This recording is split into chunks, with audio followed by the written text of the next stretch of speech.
Holy shit. Holy Mike song. What's up, Mm. Kev? How you doing? All right, all right. I'm pretty high on this one. Pretty high on the show.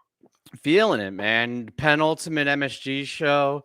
We had a heater tonight. I think there's a lot to talk about. I think there was a little bit of a mixed bag though in the beginning, if I'm Right. being honest. I wasn't instant hype where I was like, yes, this is the best show right from the get go. But I feel like once we got into it into the second set, it really solidified that hype Mm. for me. Right. I think that just for the record, that Wednesday so far has been the best show. Yeah. But Mm, I don't remember. They've let all been really good, right, I think. let's dive into this. Yeah, so this first set, starting off in the very classic, traditional, awesome way with the Buried Alive, still convinced this is probably my favorite and maybe the best set and show opener. It's just always a fire show after they start this way. Pretty clean, solid version, right? It doesn't change version to version, but it's always a potent harbinger of something good. I've seen some slop in Buried Alive, though. There's been times where it's gotten a little slop, but no, you're right. It's pretty standard. And then right into a really fun, decent micro jam. I mean, the two spots so far this MSG run has been, y- typically a lot Mm. longer and a lot more exploratory. It wasn't so much Well, with Moma, but I really liked this jam a lot. I felt like it was a really good vibe, and they really locked in to this chill vibe early on, and I don't know. I think it boded well for the rest of the night. It kind of set things up nicely. I think the first three shows the two slot was huge. I don't think that Tuesday and Wednesday the two slots were as big. I think they went back to the micro jam, like they shifted gears. Oh, you gonna make me So pull up my notes mid show? yeah, uh-huh. And so with that, you pull up your notes, but we blew the round room rumor out the water, so to speak, with the 46 days, which is also the first 2.0 song they've done over the whole run, which I find fascinating. And again, another strong 46 days, another great micro jam, came to a nice build. They explored a little bit, but kept it pretty focused. I love that 46 days jam. I thought it was ripping, and the return to the top at the end was again very solid as it has been. A very solid jam. And up until this point, I was really digging the show. And then they go into the Mike Set Killer. If you've watched this show, you're familiar with MSKs as we've coined them. Um, I hate to be the guy that shits on Mike all the time, but I just was not feeling this song. And maybe it's one of those examples of something that'll lock in at a later date and they play it more and it'll grow on me. But tonight I just wasn't feeling it. I think his writing doesn't do him any favors on his singing. All right, let me have it, Kev. How much of Mike's tour did you hear? With his band, Yeah. a little bit. And the studio version of this, Yeah. it's fantastic. It was the one song I heard on the album that I said belonged being a PHiSH song. Tonight, I guess Mike doesn't have the same effect on his voice. So Well, the his lyric, studio album was super fucking produced. I mean, right. hey, thanks, Essie. Appreciate it. Yeah, exactly. He's right. They do need to be put out the pasture. You're right, man. But Uh, okay, here's my thing with the lyric for Back in the Bubble. It's not your typical love and light Trey thing that we get continually beat over the head with. It's this goofy Mike's thing. And I'll just say the jam for me was one of I can't call it a jam, but the solo. The right. built-in, because Mike likes to, for whatever reason, write Trey solos or say you're confined to this. But I think that was one of the more interesting things Trey did all night was what he played in that part of the song. I hear you. I fully disagree with you 100%, but that's fair. I mean, I hear what you're saying. Problem is that you're right. The studio version is awesome. I love it, but it's hyper produced and really creative, and it's not even one version. If you listen to Mike describe how they made the album, they pulled samples and parts of a bunch of different versions to build it. Live, it just wasn't there. Mike shouldn't be writing anything for Trey because it's just not as interesting as what Trey just makes up naturally. I'm like 50-50 on Mike's songs. And this one for me was under, but you know what? If they're gonna keep playing it and it locks in, I end up changing my mind, I'll be the first one to admit it. Right My prediction for this one is one more time it gets played probably at Dick's or something like that, and then you never see it again, kind of like Victim yeah, was or in Let's 19, Go. Remember that one? right? Or Let's Go, right? Was that I know it was 17? so much fun. It was so promising. I was like, I like this. Yeah, I All right, know. He does love the MSKs. God damn I it. do. I do. Hey, I like something different there. And Bouncing, I think we both feel the same about Bouncing. So, birds of Yeah. a feather. Um, Birds came in with a lot of energy, which I liked. It unfortunately for the first couple bars was off kilt, like they weren't locked in with each other. But in my mind, that is 100% like forgivable. Like not that we're forgiving them or they need it, but like doesn't bother me in the least because the energy that they went into it with and kept through the song and the jam was so high, and they eventually locked in really tight that if the opening bar too is a little bit off, it doesn't really bother me that much. mhm. I don't even notice if the opening bar is off. For one. And I, I loved it. I loved that it had 9 minutes. It had a little bit of girth to it there, but we've gone Bliss every time. I feel like would be my only knock against what's been going on at MSG. There's been very little dark. Well, funny enough, I think the Haleys had a little bit of dark and a little the froggy bass with the cool synths over it. You know, that bird's entrance though, if they miss it, it's not egregious or offensive, but when they hit it, it's mind blowing. So it's one of those things that when they're off, it doesn't really bother me. But when they do have it and it sounds like one person hitting a like a band instrument where it's like digga, it's like literally one of the coolest things that they do. And Yeah, I mean apparently you've Haley's said this wasn't dark, before. but Apparently you've said this before. well, they keep being off on it. It's not my fault they haven't hit it. I won't All bring it right. up next time. It's All fine. right. All right. Haley's was last seen at the first show of the tour. So it's been, I don't know, 17 shows since they played it. And this one, we almost, we were rounding third. We were going to hit a home run on this one. And then it ended up in Roggae. But let's talk about the Haley's first, because I think the jam deserves a few minutes there. I like the tone going on here. Mike had a little bit of a froggy, like it's not like full synth, but he had some effects on it, giving it a little bit of like I don't know how to describe it. You have to listen to it. It had just a cool bass tone. It blended well with Page on the synths. And I don't want to say it's like a dark. It's not like a Carini jam, but there was a little bit more absence of bliss. It was a little bit, more creative. I feel like. Right. I agree that could have gone somewhere, maybe a little bit further. But I gotta say that segue in the Roggae was just one of the smoothest, most butter segues I've heard in a very long time. I mean, it No, was really nice. again, Trey has been affording so much space to the rest of the band to allow these things to develop. I mean, it's the best they've ever done segues. They used to hit it once in a while, but a lot of times the segues were the stop start thing where people can't count 3 seconds. So they put an arrow kind Right. of thing, whereas now they've developed it. They're finding the spaces in the song to weave them together Yeah, no, I more than agree. Brian, I say Roggae and Roggae interchangeably because I don't want to have anybody feel left out. So if you're a Roggae guy, that's cool too. But I'm gonna keep going back I, and forth. I always All inclusive. I always think with Roggae the hair stuff, Right. the And hair club for men.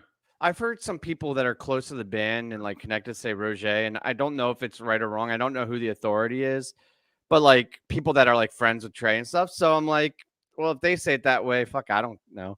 I'll say it both ways because I'm not going to pretend like I know better than anybody. But Right.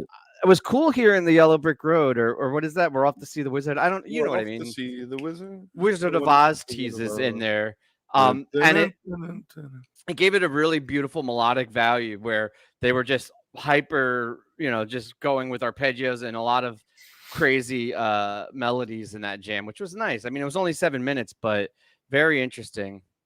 They need to do Roggae more. I think it needs to see to come around more. It can be in every 5, 6 show song, you know. I feel like it was in really heavy rotation not that long ago, maybe like 17 or 18. I don't know. Um, yeah, I agree. I think it's a nice filler and it's a nice breather song. Like we always have that conversation about what are the good options when you want to take a breather.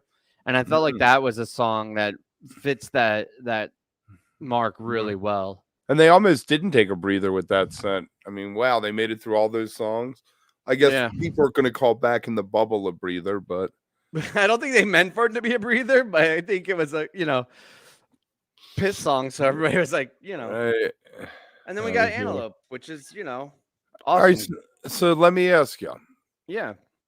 Um, there is they've done Antelope, Bowie, and Fluffhead, which they did later in the show. All have gotten multiple calls 3 times this tour.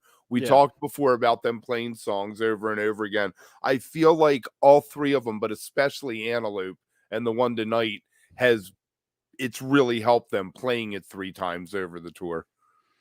Yeah, and I think 3 is the magic number. I don't know if I said that explicitly or not, but when we were talking about Dead and Co. and their repeats in this past tour, it was that 3-4 I thought was when it was, not too much, but benefiting. I think it's when it goes the 5-6 in a tour, then it's like, all right, let's go a little deeper in the catalog. I agree with you though. I thought Antelope was very clean tonight, very solid version. And I mean, without any other thing to point to, I think the fact that they've played it recently is a good enough reason to say why it was better. Right. Fun fact. Should we share the Antelope fun fact? Yeah, I guess. The Antelope fun fact for tonight is that it has closed more first sets and more second sets than any other song in the PHiSH catalog. I didn't know that. You asked me to share it like I knew what you were gonna say, but that's a No, great I one. was preparing you that I was going to say something so you could like throw up a disclaimer or something if you Oh, wanted. right. Like we have not verified any of these statistics. This is kept going off of. The opinions of the host do not reflect Wook Plus as a whole. Yeah. All Uh, right. So like and subscribe. Let us know in the comments if you're watching this afterwards what you thought of tonight's show and of our analysis. And this is one I haven't asked for, but share this with your Wook friends. We're growing here. We have a lot of momentum, and we really enjoy doing this. And if you got friends that are into Vish and might be interested in these conversations, and you want to have them join us in team chat and let us know what they think, just share. Send a link to somebody. It's a nice way to spread the word. Right, and we got other things. We had last night Taper's Choice on. You can go That back was and cool. check that out. A few weeks back, we had Matt Bush, Dead and Yep. Company, which was a pretty big interview for us. You can go back and check that out. And Wednesday, what's going on Wednesday nights now through Dick's? We are bringing back Wook Plus Live, which if you haven't seen, that's like our weekly live stream, get together, hang out and bullshit. Sometimes we have guests, sometimes it's just the 4 of us, but that is a lot of fun. Those are really fun shows. So We hit the every week's Wednesday at top 9. stories. Hit the Yeah. week's top stories, things like that. So make sure you check that out, 9 o'clock Eastern, 6 Pacific on Wednesday. And we got Syracuse, Dick's. We'll be doing the recaps. So let's jump back into it. It's back in Dick's, not Syracuse. Oh, SPAC, right. Oh, it's fun. Wow. All right. I'm going to just say it right off the bat. I think the second jam in this Mike's was my peak moment of tour. Mhm. I don't know. I'm gonna re-listen to it tomorrow. I'm gonna settle down because we do this live right after the show. But when they went back into the jam, I was really fired up, and it got better and better and better. It was a jam. We've talked about this where they built it from the bottom up. There wasn't anything forced. There was some really brilliant ideas. It felt really inspired. I felt like the tones were fantastic. Page's tone, the keys he chose to use in that jam were just absolutely phenomenal. The groove was locked in perfectly. And the traditional buildup, the wham, wham, whatever you want to call that, like the Baker's Dozen buildup thing. But it worked. It was really satisfying and gave a really nice climax to a really phenomenal jam in a really cool spot. I am very, very high on this jam. It edged out the Bakers, Mike's song, by a minute or so. Again, I feel like that might be a little bit of a nod to the Bakers, like they did It with was very Sample the other reminiscent, night. I feel like. Yeah, definitely. It's so good to see it come back. It kind of came back at the Man. I don't know where people fall on that since Boogie on Reggae Woman was, but they did end mics, played a song, and then brought the jam back basically from the ground up, like you're saying, and then hit Hydrogen. Fascinating that they didn't go back into the Hydrogen, but I guess Yeah, you only get one of them a tour as it is anyway. I would have liked the Hydrogen in the Life Beyond the Dream spot personally. I thought the Mike Sand Crosseyed was spot on. I don't think I would have touched anything about that. I really liked the Sand. It had a really nice jazzy space groove to it. Not super long, but gave me what, We got the woo, Yeah, the woo. Sand Loop. Yeah. Yeah. I love it. I mean, I really, really dig it. And we've been needing a ripping cross-eyed. I mean, I guess they had one other in tour, right? This was At the the second Man, one. they ripped Yeah. the cross-eyed into chalk dust. Might have been one of the top moments from the Man. Yeah. Well, Um, it was really good again. I don't know. It was awesome. right. Oh, I mean, cross-eyed. I love when they go into cross-eyed and it's reckless abandon. They're hanging on. They aren't thinking about building a jam and being thoughtful and talking to each other. They're like, all right, the music's moving ahead like a dump truck, and we just got to hold on and hope we can land it somewhere. Yeah. Where we landed it. Well, so PHiSH was almost the savior for us because he started playing the Weekapaug groove underneath the cross-eyed jam, and if he had a little more clout with the band and could have pulled it off, we would have been in a That great would have been a spot. great sandwich. That would have been a Right. huge sandwich. I think Trey had already decided at that point that he wanted to keep it for the encore or the end of the set. And so he, took a left turn to Life Beyond a Dream. It's fine. I mean, it's a pretty song. I personally I thought the Hydrogen could have served a similar purpose and really continued and enhanced the theme of the night. Blew the roof off the place. Yeah, I think if they pulled off a really nice segue into Hydrogen there, I think it would have been perfect, but it's fine. All right. Tom, I know in 96 there were a couple really amazing mics in November of 96, but that's when I think the second jam was a prominent feature of all Mike songs. Yeah, wait, who's arguing? Who's saying there wasn't No, good Tom mics just before said that. Bakers? No, he said that there was some amazing ones before Bakers. Murat. Yeah, I know, but 93. did anybody say there wasn't ones? Like, I feel like, of course there. No. I'm just agreeing with them and expanding it and engaging. I'm the not chat. arguing with you. I'm arguing with Tom. You're not arguing with anybody because there's no one to argue with. I'm just saying, of course, there were great mics before the Bakers. We all know that. I'm agreeing. All right. So, like Where are we? Dream. Yeah. Well, let me just say this, and then we'll move on to the Lizards. If you're going to do it as an encore. I think the Lizards could have served as what Life Beyond a Dream did, really, because it starts off kind of mellow and. Yeah. I mean, you could have just. Well, let's not play set list writers. I mean, it is what it is. We're here to talk about what they did, not what they could have done to make it better. Vocally was a little bit rough. Musically, I thought was pretty solid. I don't know if he was forgetting the words or if his voice was getting a little bit shot, but it was like he almost did it like a spoken word type thing. And he did. It was broccoli time. Yeah, and then he stuttered on it a little bit. He's not familiar with it. First time all tour. It probably last time it was done was maybe Mexico. He probably hasn't thought of it since then. And you're walking in and you have the teleprompter. You know the song. You've played it 100 times before, but there's still the rust that's going to be inherent in that. But I don't think that carried over into the music because I've heard some Lizards versions, in the last couple.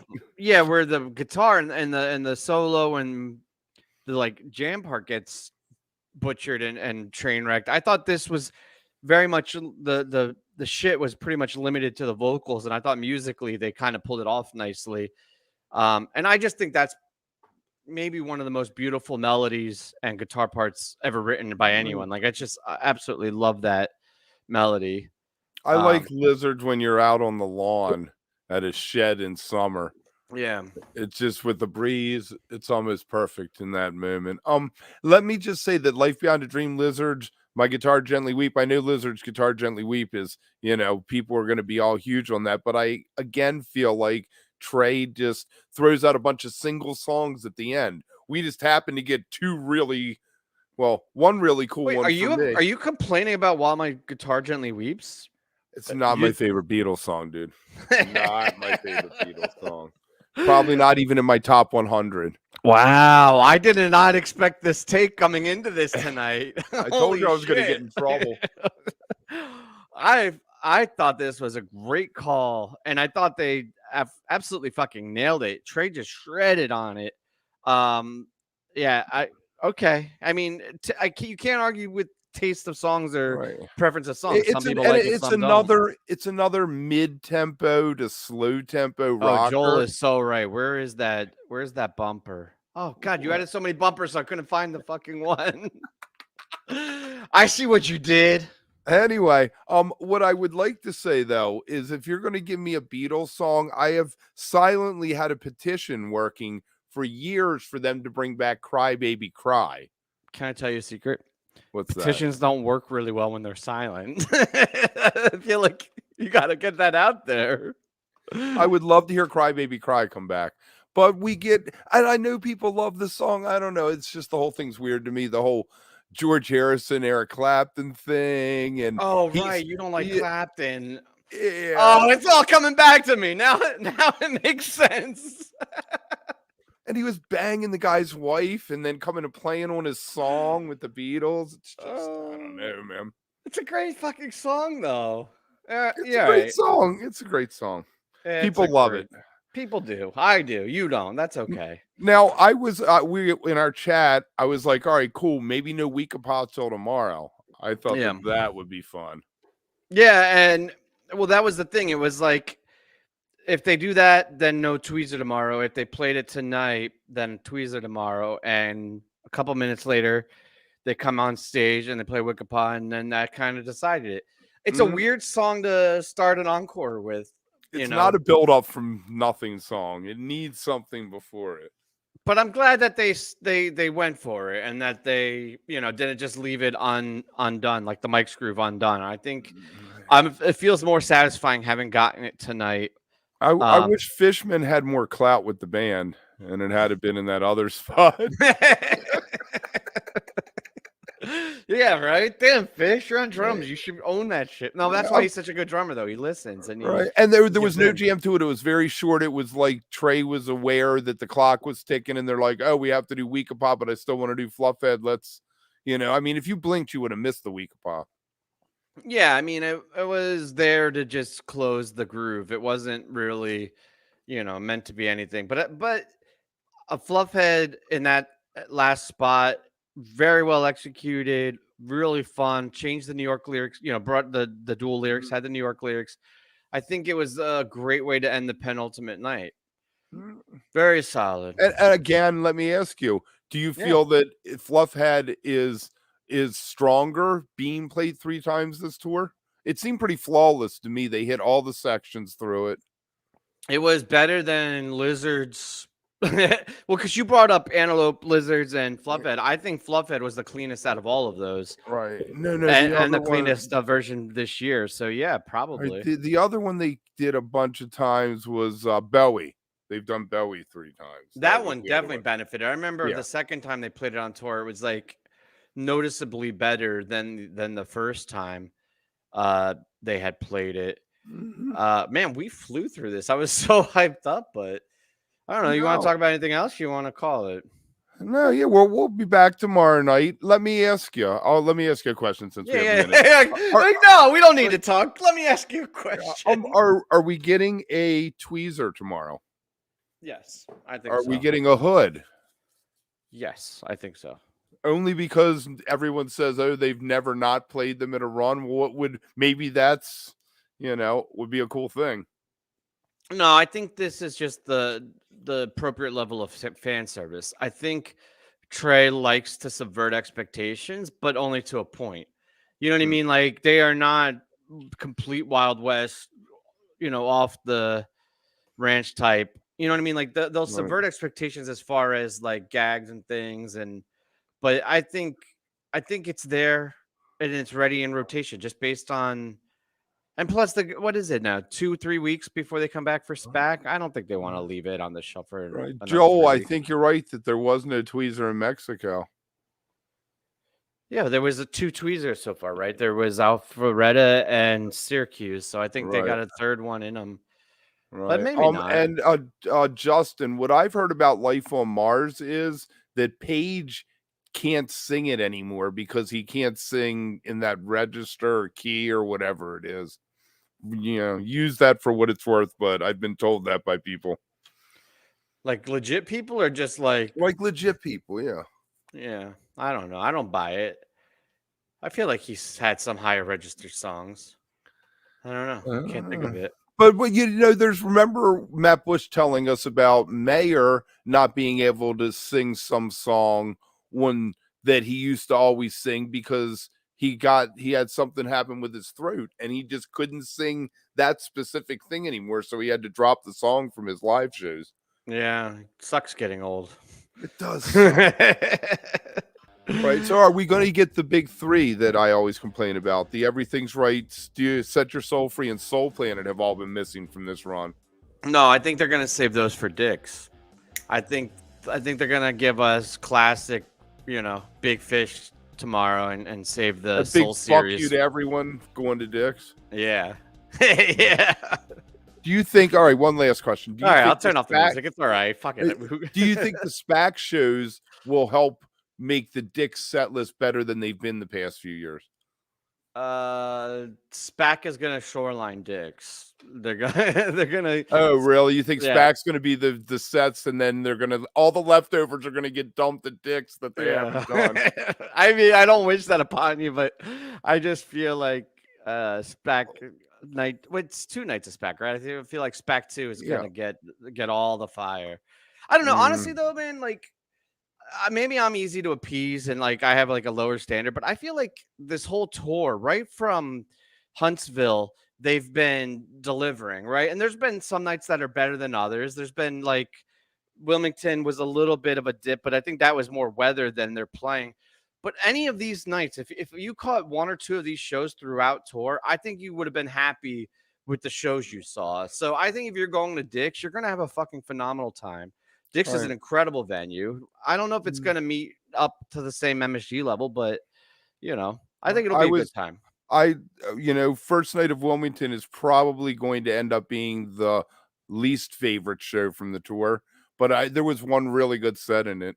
And the venue was really cool as long as there wasn't a storm, I guess, because the next night it was a shit show there, so...